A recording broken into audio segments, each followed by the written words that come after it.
Hello everyone. Today we discuss lesson number 5th history. आज हम read करेंगे after March, यानी जो हमारी 1857 की क्रांति, उसके लिए जो उथल पुथल ब्रिटिश और इंडियंस के बीच में हुई, उसके बाद की जो सिचुएशन है वो आज हम रीड करेंगे।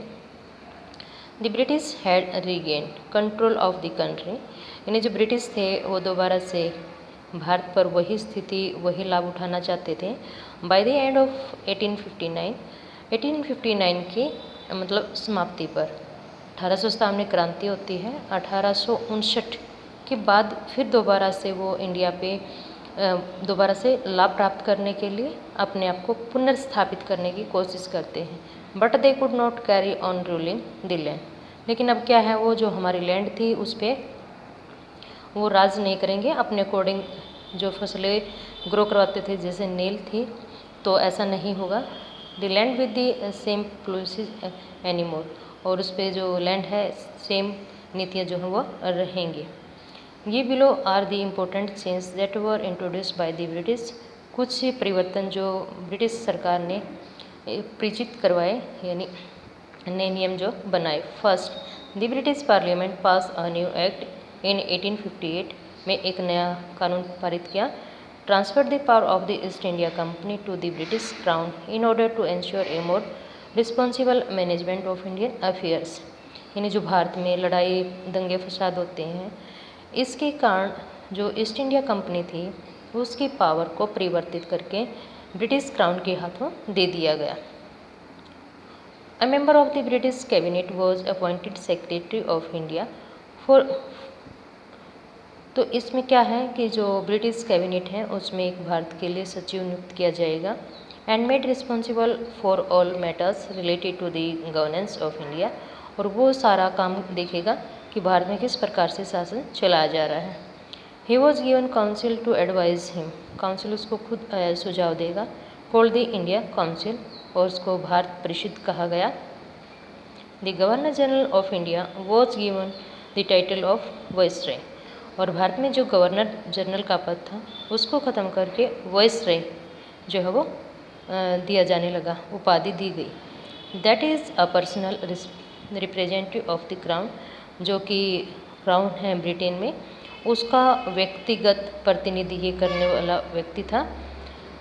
Through these measures the British government accepted direct responsibility for ruling India, इस प्रकार से ब्रिटिश सरकार ने ये सारी जिम्मेदारी स्वीकार की कि भारत में किस प्रकार से जो शासन है वो होना चाहिए, उसके लिए स्वयं जिम्मेदार। फर्स्ट ये था।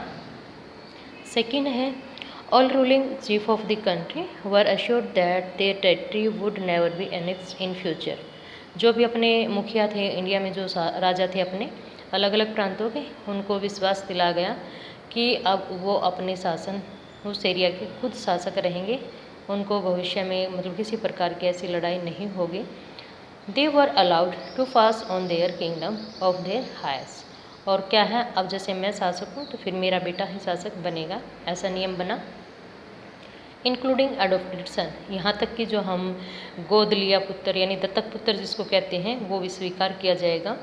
However, they were made to acknowledge the British Queen as their sovereign paramount, इस प्रकार से जो ब्रिटिश की रानी थी, ठीक है, वो अपना इसको सारा कुछ अपने नियंत्रण में लेके इसको ध्यान देगी रखेगी। Thus the India rulers were to hold their kingdoms as subordinate of the British crown, इस प्रकार से भारतीय शासक जो है वो अपना साम्राज्य जो उसको चलाएंगे और ब्रिटिश क्राउन का उनके ऊपर क्या रहेगा, नियंत्रण। It was decide that the proportion of Indian soldiers in the army would be reduced and the number of European soldiers would be increased। Third में क्या रखा गया कि जो सोल्जर्स थे, सेना थी, उसमें भारतीय ज़्यादा होते थे, बट अब ये चेंज करके भारतीय सैनिक कम और ब्रिटिश को ज़्यादा उसमें रखा जाएगा। It was also decide that instead of recruiting soldiers from Awadh, Bihar, central India, south India, इसमें ये सब कुछ क्या है इंक्लूड थे, अवध वाला एरिया, बिहार, मध्य भारत और दक्षिण भारत। More soldiers would be recruited from among the Gorkha Sikh यानी गोरखे जो होते हैं, सिख हैं, पठान हैं, ये सब इसमें इंक्लूड थे। The land and property of Muslim was confiscated on a large scale. जो हमारा लैंड एरिया था उसको भी क्या किया गया, डिस्ट्रीब्यूट किया गया। They were treated with suspense and hostility, और जैसे कि उनको संदेह की दृष्टि से देखा जाता था। The British believed that they were responsible for the रिविलेंस इन ए बिग वे। इस प्रकार से ब्रिटिश का जो विश्वास था कि उन्होंने माना कि वो काफ़ी जिम्मेदार हैं इसके लिए कि उन्होंने यहाँ पर प्रतिद्वंदी जो है वो ज़्यादा पैदा किए। The British decided to respect the customary, religious and social practice of the people in India.